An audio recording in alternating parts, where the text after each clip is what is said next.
In the annals of military history, few operations have matched the sheer audacity and theatrical flair of Ukraine's Operation Spiderweb. Picture this: Ukrainian operatives setting up their coordination office practically next door to Russia's FSB headquarters, the equivalent of planning a bank heist from the coffee shop across the street from the police station. The intelligence failure was so spectacular that even the morning soap operas would have called it unrealistic. It all began with President Volodymyr Zelenskyy staring at a calendar, counting days with the patience of a chess grandmaster. 1 year, 6 months, and 9 days. Precisely 18 months of meticulous planning that would make Ocean's 11 look like amateur hour. The target? Russia's precious nuclear-capable bombers scattered across a territory so vast it spans 8 time zones. But here's where the story takes a delightfully absurd turn.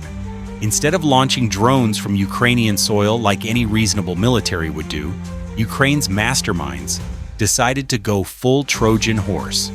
They smuggled 117 drones into Russia, inside innocent-looking wooden cabins mounted on truck beds, essentially turning furniture delivery into aerial warfare.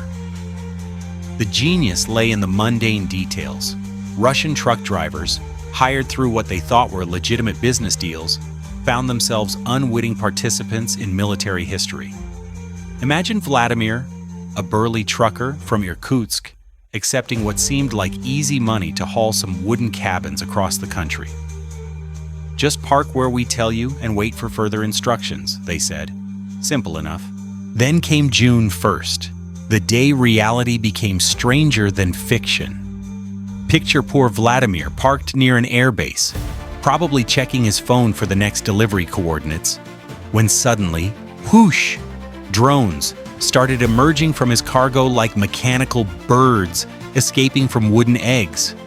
One driver, interviewed later by Russian state media, described frantically throwing rocks at the escaping drones, trying to keep them pinned down as if he were dealing with particularly aggressive chickens rather than military hardware. The choreography was breathtaking. From the Arctic Circle to the far eastern Amur region, a distance greater than from London to Mumbai, wooden cabins across Russia simultaneously sprouted wings. Each of the 117 drones had its own remote pilot, turning the operation into the world's most consequential video game tournament. Dr. Steve Wright, a UK drone expert, marveled at the quite extraordinary nature of smuggling and remotely commanding drones across such distances. These weren't sophisticated military robots, but simple quadcopters, the kind you might see at a tech store. Yet they carried payloads heavy enough to damage multi-million-dollar bombers that Russia could never replace. The targets were carefully chosen for maximum strategic impact and theatrical irony. 295, 222, and 160 bombers, aircraft that had been raining missiles on Ukrainian cities, suddenly found themselves on the receiving end. These weren't just any planes.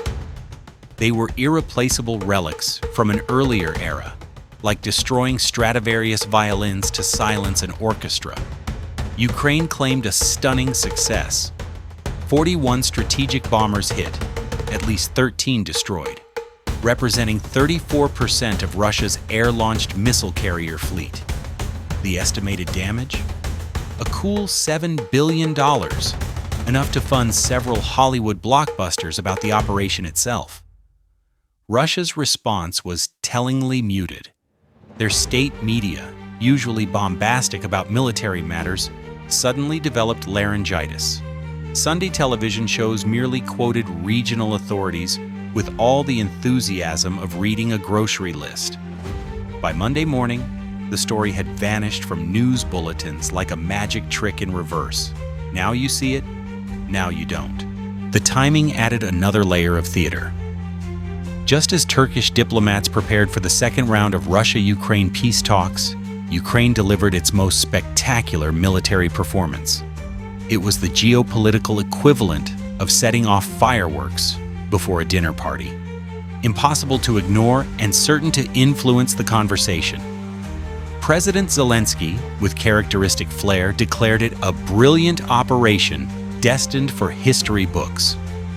Meanwhile, somewhere in Russia, truck drivers were probably reconsidering their career choices and developing trust issues with wooden furniture. Operation Spiderweb proved that in modern warfare, sometimes the most effective weapon isn't the biggest gun. It's the most creative mind wielding the most unexpected wooden box.